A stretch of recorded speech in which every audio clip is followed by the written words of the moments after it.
is the man with the golden voice, Ted Williams, and I recently learned the story of Willow the horse in Marion. Willow was rescued from going to a kill buyer. Her owner went to the city law director to see if a horse could be in the city limits, and he told her there were no laws against it.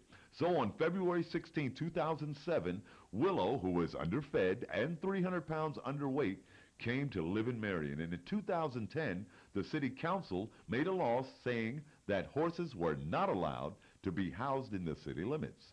That came into effect on December 13, 2010. Now the city of Marion, Ohio, is trying to make Willow's owner remove Willow. All the laws have been followed when she come to live in Marion. The fight is still in court. If you would like to see Willow stay home, go to www.change.org/petition/SaveWillow and sign the online petition today. Are you looking for affordable office space in Marion? The Professional Building, located at 685 Delaware Avenue, is the place for you. For more information, call 740-383-6803. Office space is now available. Again, telephone number 740-383-6803. Hi, I'm Ted Williams, the man with the golden voice. And my fellow Marion citizens, I present to you in this election year a new stimulus program. Marion's new stimulus program is fueled by gold. Not just gold, but U.S. gold. U.S. gold on Mount Vernon Avenue can put cash in your pocket today. Cash you can put to use right now. U.S. gold will not limit you to gold.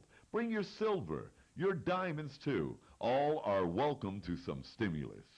Only at U.S. Gold, 1207 Mount Vernon Avenue, next to Perkins in Marion.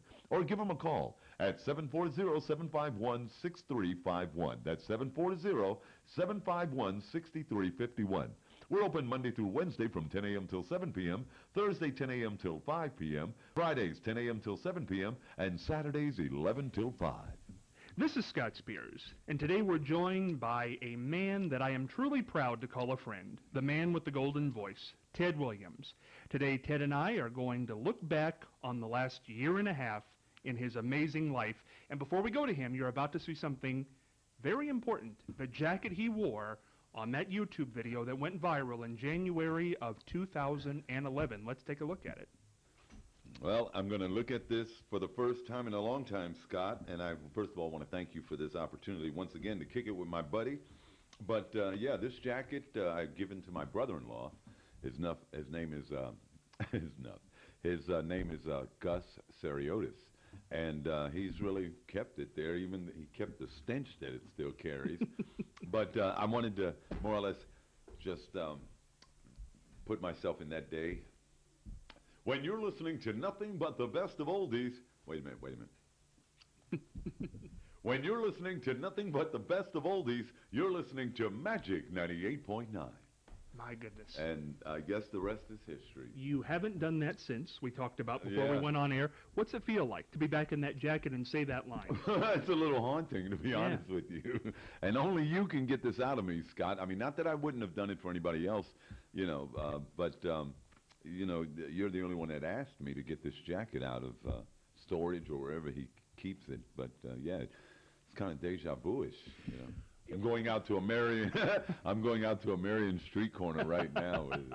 Well, you know, Ted, the jacket. I mean, everything about that day became almost America's story.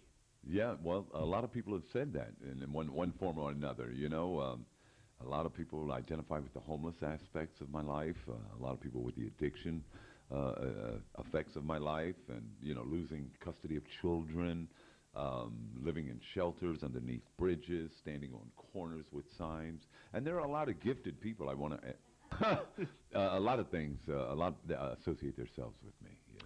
Ted, I have a few surprises here today. I think it'll be fun to do this, but I have that footage from that day. Okay. When's the last time you saw it?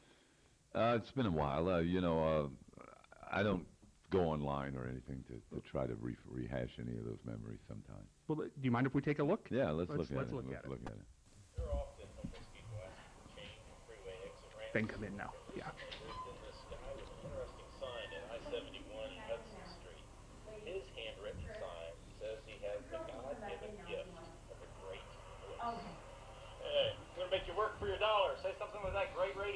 When you're listening to nothing but the best of oldies. That's the same jacket. 98.9. Thank you so much. God bless you. Thank you. And we'll be back with more right after these words. And don't forget, tomorrow morning is your chance to win a pair of tickets to see this man live in concert. Thank you so much.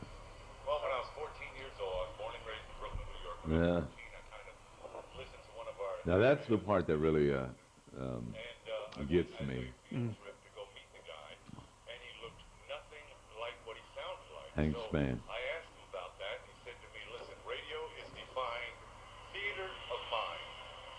And so when he said theater of mind, I just said, well, hey, I can't be an actor, I can't be an on-air personality, but the voice just became something of a development over years, and I went to school for it. Yeah. And then alcohol and drugs and a few other things became a part of my life. And I got 2 years clean. I lied. Somebody from one of these television or radio said, hey, I need a voiceover or I need something.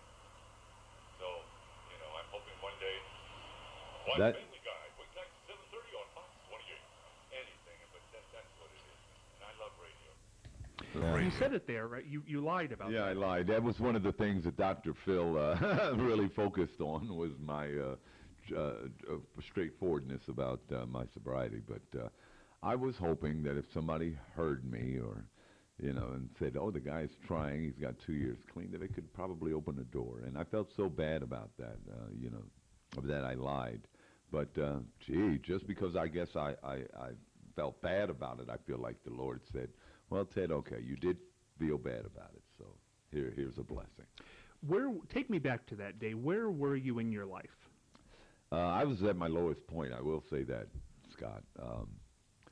It was, you know, I tried to put myself in that frame of mind that I was in. I was pretty messed up, you know. I was messed up over the fact that my mother was still alive and probably thought I was a worthless piece of you-know-what. And I didn't want her to leave this earth. You know, my father had died in 2000, and I didn't want my mother to leave the earth not seeing any kind of turnaround of any sort, whether it was big or small. And lo and behold, we're reunited on television. Oh, Ted, I got it. What? I got the footage. What? Of you and your mother. I bet you do. Here we go. Oh, Are you ready for it? Yeah. Okay. Yeah, I've been seeing This that. is your life. They've made all kind of songs. Hi, Mommy. Hi, Mommy. Hi, Mommy. Hi, Mommy. Hi, Mommy. Hi, Mommy. I know I feel the same way, Mommy. I love you, Mother. I've been wanting to see you for the past hours, and it seems like everybody... Hi, Mommy. I'm home. I told you I was coming this year. Hi, I don't look the best, but I'm home. I got a haircut. I love you, Mommy. I love you too, son. Mom. Please don't disappoint me. I'm not, Mom. I'm not. I'm through with it all. God, this happened for me. You always told me to pray. Yes, To pray. right. And I've been praying, Mommy. You know what's going on? I love you, sweetheart. I love you, Mother. The prodigal son has come. Yes, ma'am. Say that. And you, oh, God, Mommy. Well, we're looking good as I can. Yeah. Look at your hair. I know it's all gray, Mommy. I'm Well, all you're gray. getting old. I'm 53. 53? Yeah, Where yeah. has time gone? Mother, I love you so much, man. This has been a dream and a prayer. So flying that sign has some kind of validity to it. I That's got all. there waiting for you to get off of that plane. I know. Wow. Ted, take me back to that day. Man, it almost brings me to tears now seeing it. It was a very moving day for me. I mean, you know, but I guess what was more moving for me at that point, Scott, was the fact that she was taken by another network, and everybody wanted this exclusive reunion. I remember this. And I thought that was terrible because it made me have no faith in networks and how ratings, and, you know, I think I got a real full understanding of what people were at any length, what they would do to capitalize on ratings. I mean, you know, next on The Insider. I can almost, it's like I can see almost how a network would try to set up something for me to be an exclusive of some sort. And I think they're all battling for this failure. You know, they're all right now. They're all waiting, Entertainment Tonight, TMZ, everybody is just waiting. The Inquirer, definitely, you know. It's waiting for this failure or this blessing to just blow up or, you know, anything. And right now, the only thing that's probably what everybody's trying to wait on is a relapse of some sort, whether it's me with vodka, crack, anything, you know. Is that going to happen? No, none whatsoever. I don't foresee the future, but I know today I consciously did not choose to use. I know yesterday I didn't do it. I know 15 months ago, you know, I had this record, but, you know, it's only today is all we have, one day at a time. What keeps you sober? Staying away from people, places, and things. I know that's a little, it sounds a little, you know, like the same old thing everybody says, people, places, and things, but that is truly what helps me, you know, staying away from old people, old places, and old things, you know. You said something I quite... don't even go to stores, I'm sorry. You said something quite profound when we were watching that video with your mother, that she normally didn't say she loved you. Yeah, she would say it, but it would be so like, let's just say I felt those words then. But it was usually like, "Hi, Mommy, I love you." And then she'll say, "I love you too, bye-bye." You know, hang up the phone. It was so cut and dry. But this one was like, "I love you too." I felt like she felt good for me. Like, now I can leave here, Ted, and the Lord, I can go meet my Maker, and you're all right. How's Mom doing today? She's doing well. She's a little upset with me. I haven't gotten to see her, but we're going to a premiere in November for the HBO special that I told you that was supposed to air in the month of October. However, the premiere will be, they finally got it cleared and got a date. And on my next interview, I'll tell you what day it is. Beautiful. Yeah, beautiful. I don't want to tell you a date and then everybody, all your viewers. They don't want to miss it. They won't want to miss it. I hear it's going to be great. Yeah, it is. It Ted, really is. How long had it been since you'd seen your mom? Up until that point? Up until that point. point. At least 10 years. Wow. 10 or more years, yeah. But I've talked to her now. That was the one thing. And the only interest that she had in talking to me was to find out if I was gainfully employed. That's very difficult. I mean, I mean, 10 years since you'd seen your mother. That's something else. Yeah, 10 years, Scott. I tell you what, Ted, we have one more piece of footage here. Well, actually, we have two more, but not so emotional. Not so emotional as those two. Oh, by the way, I did want to ask you before we get to the third one, when you saw the video of the first, of you on the corner, when you heard that again, what did that bring back to you? Scott, that day, man, I like I said before, and I think I've mentioned it maybe to yourself or whatever, to some other interviews, but that day, the only thing I had to offer that gentleman, Doral Chenoweth with the Columbus Dispatch, the only thing I had to offer him was a smile. And, of course, the golden voice or the voice. I enjoyed doing that. I enjoyed radio and all, and so that's all I had to offer. I tried to offer a bullcrap story about me being clean and sober. I tried to offer an idea of how I got interested in radio, but and I offered what made me fall down, crack and alcohol, but I had a smile, and you know, as hideous as my teeth looked, I was smiling. Now I got some decent teeth, and you can't stop me from smiling. You look good. I'm just smiling, yeah. That we talked about the bidding war with your mother, which was crazy. That was outrageous. But you made it to the Today Show, and that morning you did the announcing. Live from Studio 1A in Rockville. Oh, you're going to show me that? Let's go to it. Let's go to it. Why did I think you were going to do that after I said it? And the man with the golden pipes. 2 days ago, Ted Williams was homeless. Now, thanks to this viral video and his amazing voice, the job offers are pouring in. And he's even helping us out today, Thursday, January 6th, 2011. From NBC News, this is Today with Matt Lauer and Meredith Vieira. Live from Studio 1A in Rockefeller Plaza. And welcome today on this Thursday morning, except for the fact you get the order of the names wrong. I thought Ted Williams did a great job. That wasn't his fault. That's the way it was on the script. You need proof that life in this country can change overnight. Look no further than Ted Williams a couple of days ago on the streets of Columbus, Ohio, asking for money from strangers. He said he had a God-given gift, and you know what? He does. He sure does. He's on our couch this morning. We're going to get to talk to that man. And so many people while. have said, you know, everybody deserves a second chance. You meet this guy, and this is somebody who sure does. It's a great moment. Actually, there was a nice moment in the audio booth when you came in to meet Ted. He was recording. Yeah, let's take a look. All right, thank you, sir. All right, man, what a class act, man. He's the best, man. His smile and everything's so genuine. Just like I thought it would be, man. God, thank you, Jesus. All right. Who was he talking about? I don't know. I have no idea. It's a little delusional there. Oh, that's nice for our guest. That's good. Ted, I'll be doing the interview. Don't worry about it. You became emotional on that one. Yeah. Tell me about that.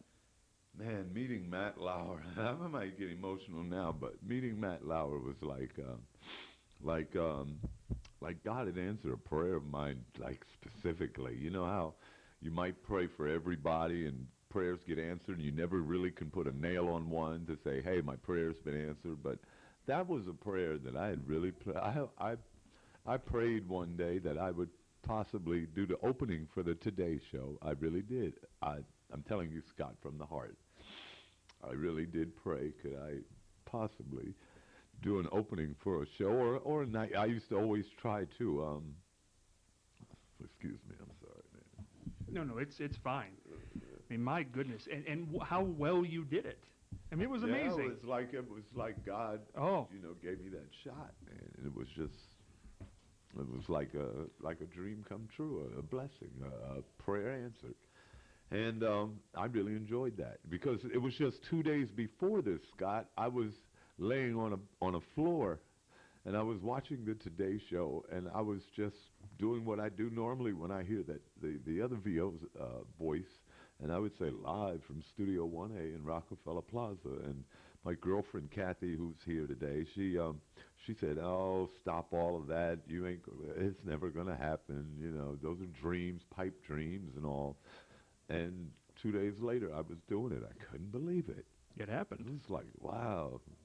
Yeah. Well, I tell you what, Ted, emotional, and I understand the emotion there. What is it about Matt Lauer for you? I think he's the epitome of journalism, man. You know, Brian Gumbel, Eric Severide, Dan Rather, and the names go on. Brokaw, Peter Jennings, Max Robinson. Those are like where, they're reliable news sources. Something about their delivery, their voices, everything. And Matt is just, he's the man, and I grew up with the Today Show, Channel 4, NBC. I got all my Jane Pauley, Katie Couric, and all of those people. And Matt, what was his name? The TV critic. Oh, Gene Shalit. Gene Shalit. All of them guys, man. Those are. Yeah. Well, I tell you what. Let's go to. Boo-hooish. No. Let's go to a funny video. You have a man crush on Matt Lauer. Oh God. Let's go to Jimmy Fallon. Yeah, let's take a look at this. Fallon. This is fun. Let's talk about Jimmy Fallon, actually, Ted, because you admitted to a little bit of a man crush. Yeah, I said on Mr. Lauer. Matt Lauer, and we'll show you. We'll show you. Let's put up the tape. This is what happened last night, Mom. Look, the Today Show, man. That's a hot show in the morning, for me. And Matt Lauer, man. I mean, we like Matt Lauer. He brings the female out in me because that Matt Lauer. Matt Lauer is hot. Matt Lauer is hot. Yeah, I mean, me too. Ted, I just got to tell you, if you wanted a job on this show, you're sucking up to the wrong person. Okay? Matt Lauer's not the right one.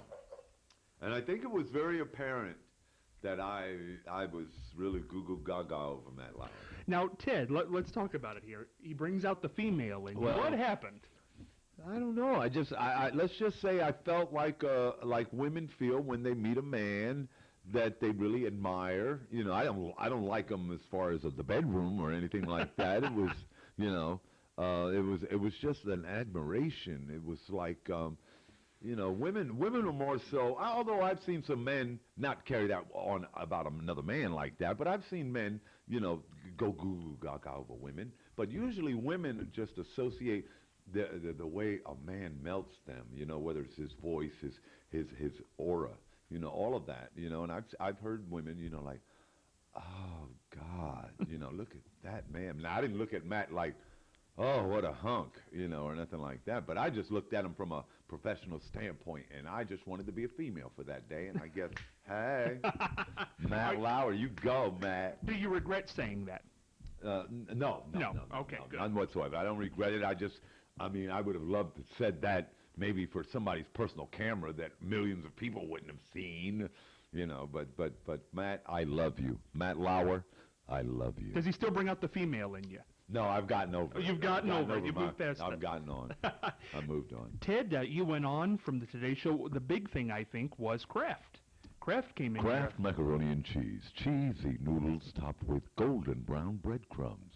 You know you love it. How did that come to you, the job? My manager at the time fielded the call, and they wanted to get the guy back, see if the guy could, do this. He's been homeless for so long. He's been cracked so long, been in jail so long. Let's see if he still got it. Well, Kraft came up, and the fine people of Crispin Porter, the advertising agency, got a hold of us, and my phone's going nuts over here. I apologize. Oh, okay, Brad Adams missed the call.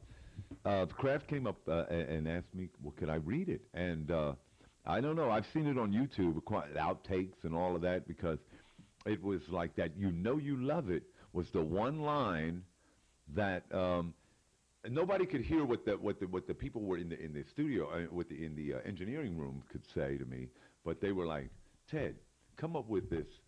You know you love it. You know you love it. So it was like, so every time I said, you know you love it, then it was, you know you love it.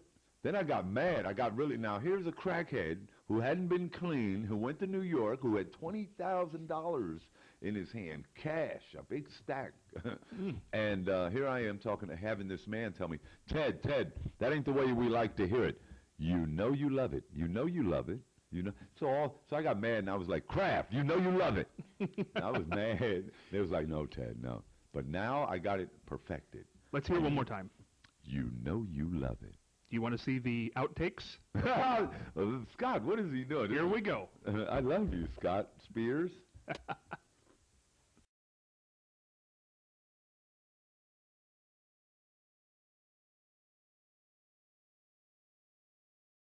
You can't just throw this at me. Well, Dad's in the doghouse again. He just showed up with his client unannounced. Not even a text. Luckily, you've got Kraft homestyle. Twist here. Okay. Testing. Testing, 1, 2, 3. Hey. It's the Kraft macaroni and cheese spots. Straight talking kids VO lines. Okay. Thank you so much for your time. You're doing a real good job. Thank you. Have fun. Enjoy it. Yes, sir. I'm just going to ride with this thing. Right on. Just right on. go for the ride. Okay. Yes, I hear myself fine. Thank you. That's great. Okay. Kraft homestyle macaroni and cheese. Cheesy noodles topped with golden brown breadcrumbs. You know you love it. I apologize. It's been so long since I've done this type of work that if I sound a little, don't get mad if I have to do 1,000 takes to get one. Okay. Oh, you love it. Let's see what we can get. You know you love it. Cool. No. Go ahead. One more. New Kraft macaroni and cheese. I'm sorry. You know you love it. You know you love it. And it's just like, you know you love it. You know you love it. There you go. That's the Different. one. Come on, man. You know you love it. Perfect. Yeah, so put that, come on, man, in your head, and then just say, you know you love it. You know you love it. It's good. Now try saying the whole line with that in your head.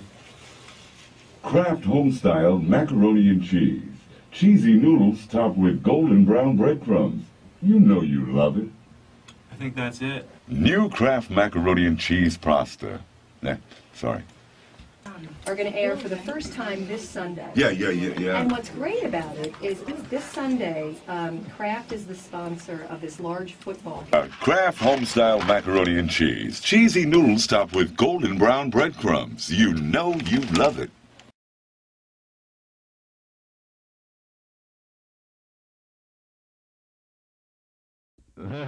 That was it, yeah. You know you love it. What's it like to look back on that, Ted? That was a big day for you, I would imagine. Yes, it was. And I had gotten all this money offers, and I didn't have a checking account, a banking account, ID or nothing. So I wanted cash. I was one of the few people that was, calling downstairs, can I have cash? Can I have cash? Can I have cash? But, those little safes that they put in the hotel things, closets, and so I used that. But my kids, when they came to California on the Dr. Phil show, that's when I really used the safes. I'm not saying my kids were stealing from me. No, I don't want them to misread that. No. I just didn't want the temptations of everybody saying, Daddy, I didn't want them count my money, more or less. It's a lot of money. Yeah. That's a lot of money. Yeah. Now, Ted, I wanted to go over a few current events here. Okay. One very important big election coming up here very soon. Yes. And David Letterman has said that Mitt Romney, if Mitt Romney does not appear on his show, that they should not vote for him, that people should not vote for Mitt Romney unless he appears on the David Letterman show. As a broadcaster, even if that is in jest, should he be doing that? I don't think so. It's not a known fact whether Dave's a Republican, a conservative, or Democrat, or whatever. But I don't think that was like a. Dave is out. I love David Letterman. I'm not going to say anything good or bad. Bad about Dave. Dave can't do no wrong in my books. But now, if that was somebody like Howard Stern or somebody, I'd probably back off of it. But Dave does it out of total. What do they call it? Shock television type stuff. Yeah. Ted, something I think most people might not know about you, and I didn't know till just a few minutes ago, you were in the Army. Yes, I was in the United States Army. What was that like? That was great. That was great. I think every citizen of the United States should have an experience of joining one of our armed forces. Yeah, Marines, Navy, but the Army. Go Army. Now, were you in during Vietnam? Or? No, Vietnam era. Vietnam era. Yeah, I wasn't in combat or nothing like that. But, What did you do in the Army? Well, I was a 91B. I'm sorry, a 91S Sierra. And that was an environmental sanitation specialist. And I also telecommunications, 72 Echo. But I enjoyed my communications experience. I worked for the American Forces Korean Network. You're listening to well, I'll tell you what, before I say AFKN, that was the American Forces Korean. But one of the things they didn't like, it's been said that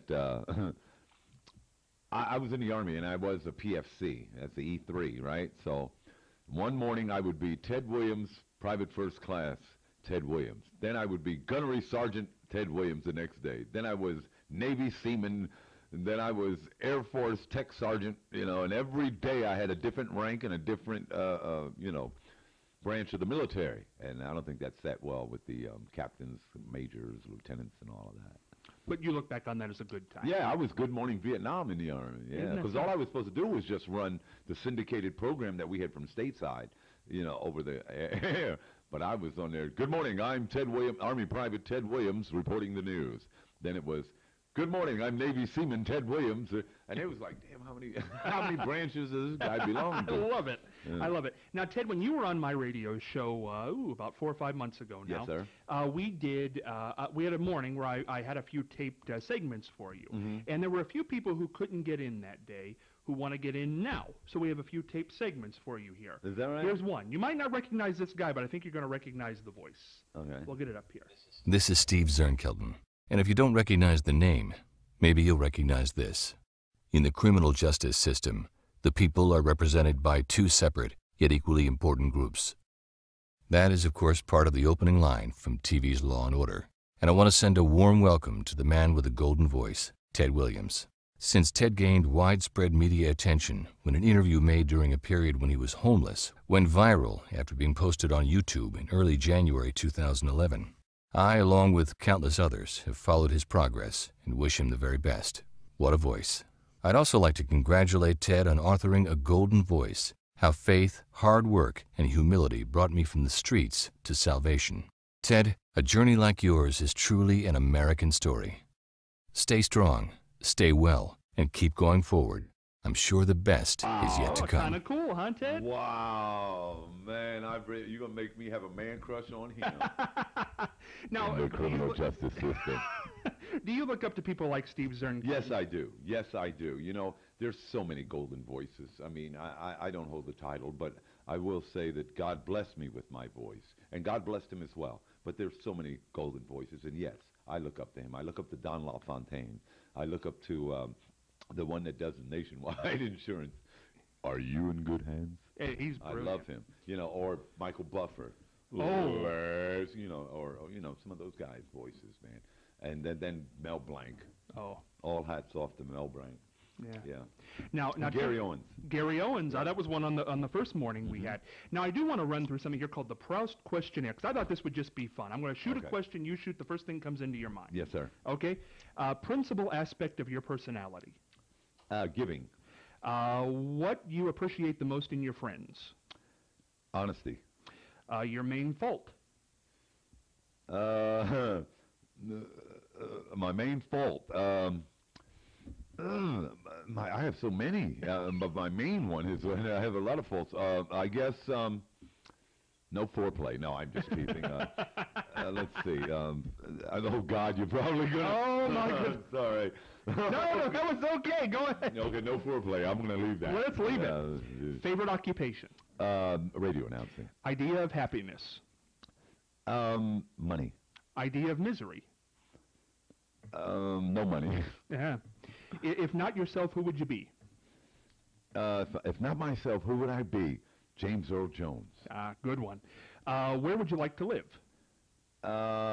New York. Your heroes in real life. Matt Lauer, truly, and David Letterman. Favorite food and drink. Pork chops and Kool-Aid. What you hate the most. Okra. The natural talent you'd like to be gifted with. Singing. This is a strange one, but how do you wish to die? Painless. Good answer. What is your present state of mind? Without my medicine or with my medicine? No. Today, right now. My present state of mind, happy. For what fault do you most tolerate? Lying. Motto. What's your motto? My motto is, do unto those as you would want others to do unto you. Favorite word? My favorite word, Jesus. Least favorite word? F-U. Oh, no. Least favorite word is GD. Okay. If you know what that means. We understand that one. A final question on this Proust questionnaire. If heaven exists, when you die and you arrive in heaven, what would you like to hear God say? You tried, my son, you've tried. Well, I tell you what, Ted, good answers there. We're going to roll in. One more person wanted to say something to you. And you might get this one, but let's check in here. Okay. Well, this is fun when Scott pulls these people out of the bag. Today we're joined by the golden voice Ted Williams, talking about people in the broadcast industry whom Ted admired, such as the king of rock and roll broadcasters for more than a half-century, currently heard on Sirius XM radio, Cousin Brucey Morrow. Well, guess what? Joining me via telephone is the legendary cousin himself. Cousin Brucey, how are you? Hi, Cousin Scott. How are you? Good to be with you, and I'm very, very happy that you're honoring this fella. I'll tell you, he is quite exceptional. Absolutely. Now, Cousin Brucey, when you first heard Ted's story about a year and a half ago, what'd you think? I wished I had his voice. I think everybody, Cousin Scott, in our business wished that he had Ted's voice. Well, I was very touched, of course, like everybody all over the world and the nation. I love the idea that somebody just picked himself up by his bootstraps and said, hey, enough of this. I'm not giving up. There's hope. And you know what? Because of what he did, he gave hope to tens of thousands of other people. I think you're exactly right. Couldn't agree more. Now, Cousin Brucey, when it comes to voices, you, of course, have one of the all-time great voices. What is it about Ted's voice that makes it so good? Well, as I said, number one, everybody like Cousin Brucey are all jealous of that rich, deep voice. I don't know how he does that. I think the vocal cords come from below the knees, somewhere like that. His voice gives you a feeling of assurance that it's going to be okay. Now, that's kind of strange because this guy went through such tough times, but yet, with that golden voice of his, you listen to it and you say, hey, it's going to be okay. It's strong, it's powerful, and it gives you a little bit of hope. Absolutely. Now, Cousin Brucey, we both agree Ted's got the voice. What advice would you give to him, to have a long career like you have? Well, listen, the best thing I'm going to do do is tell them not to play music because I don't want the competition. Number one. Well, the best thing I do is, just continue to believe in himself, and that's what always worried me. I was wondering, well, would this just be a little shot in the dark, a quick type thing? And then I'm saying to myself, well, no, if this guy really is real, and I hope he is, and I think he is, I just want him to continue to believe in himself, and he'll just go very, very far. And just not sit down on the job anymore, and just keep on moving, keep on trucking, keep on rocking. Now, Cousin Brucey, while we have you here on the line, we want to let our viewers know what you're up to. What's going on with Cousin Brucey? Well, Cousin Brucey's on Sirius XM. I'm heard all over the planet just about. I'm still doing my thing, playing the music of the 50s, 60s, and 70s, supporting a lot of charities, and like Y Hunger, and any kind of children's charity I'm very involved in. And by the way, I love Ohio because Ohio has something that I would love to have in New York, but we missed it, called the Rock and Roll Hall of Fame in Cleveland.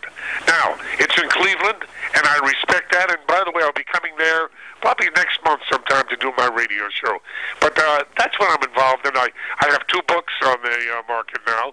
The first one's called Doo-Wop, and the next one is Rock and Roll, The Beat Goes On.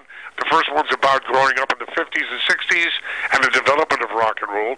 And the second book, which is out now in paperback, by the way, just came out in paperback, it's all about growing up in the 60s and early 70s. So your Cousin Brucey is keeping himself very busy. Oh, I nearly forgot. 2 days ago, we shot our next PBS TV show on doo-wop and rock and roll, and our cousins in Ohio will be seeing that pretty soon. Beautiful, beautiful. Now, Cousin Brucey, Ted is here listening right now. Do you have anything you want to say directly to him? Yep, I want to say, Ted, I'm looking forward to meeting you eye to eye. I'd like to really hear those dulcet tones in my ear. I want to make sure that nobody's digitizing you, because you are unreal. Mm-hmm. It's the truth. Now, before we sign off here today, Cousin Brucey, I want to hear your pipes. I want to hear a Cousin Brucey line. All right. I want to say this. Hey, everybody, this is your Cousin Brucey, and I want to say hi to my cousin Ted out there, Ted Williams. Ted, I think you're fantastic, and I'm going to play a wonderful song for you right now. And let's see, I'm going to play something by Elvis, Follow That Dream. Great song for you, Ted. You're following your dream, and here's Elvis. And let me say this before we let Cousin Brucey go. Over the years, Cousin Brucey has been referred to as a DJ. He's a broadcaster. Nobody does it like Cousin Brucey, and if you catch him on Sirius XM, you'll know why. Still teaching us all how to do it. Thank you, Cousin Brucey. Thank Cousin Scott. Always a pleasure. Hey, Ted, take care. Wow. One of the legends. That's almost reminding me of Murray the K. Remember Murray the K? Yes, I do. All of those guys, man. Wolfman Jack, Casey Kasem, all of those guys, man. That's signature broadcasting. Ted, I know we're running out of time. I love you very much, Scott. You are truly without no surprises. You are full of surprises. Well, I tell you, I want listeners wanted 2 questions. Me to ask you 2 questions. So I'm going to do that. What advice would you give to somebody starting in broadcasting? As Cousin Brucey, follow your dream. Follow your dream. If that's where you want to go, keep trying. Practice makes perfect. And I think you answered this one earlier, but somebody asked, with that golden voice, do you sing? No. You can't sing. Well, I mean, if you count the shower, I don't sing. But here's my impression of Elvis. Let's hear it. Love me tender, love me true. That's it. I love it. Ted? I did Elvis. 1,000 years from now, how do you want to be remembered? As the golden voice. I think you will. Yeah. Before we get on out of here, yes, we did our thank yous here from Cousin Brucey and Steve Zernkill. Cousin Brucey and Steve, I love you guys. But I got to tell you, there was one person who wanted to do that, but they have laryngitis, so they called me up this morning and gave me this note to give to you, to read to you. And I will tell you this, the name of the person who gave me this is Casey Kasem. Oh, man. And Casey Kasem says, Ted, keep up the good work, and always remember, keep your feet on the ground, and keep reaching from the stars. You go, Casey. Casey I'm Kasem. Casey Kasem. Isn't he something? I love him. Absolutely. Ted, it is always my pleasure to have you on this program. Scott. It's the best. You know I do, buddy. And anytime you want to come back, you come back. We're always glad to have you. Hey, I want to say one thing, though. Go ahead. We got to save Willow, the horse in Marion. We've got to save Willow. We do. And I think I did a spot. I don't know if you're going to run it during your show or whatever, but please, save Willow.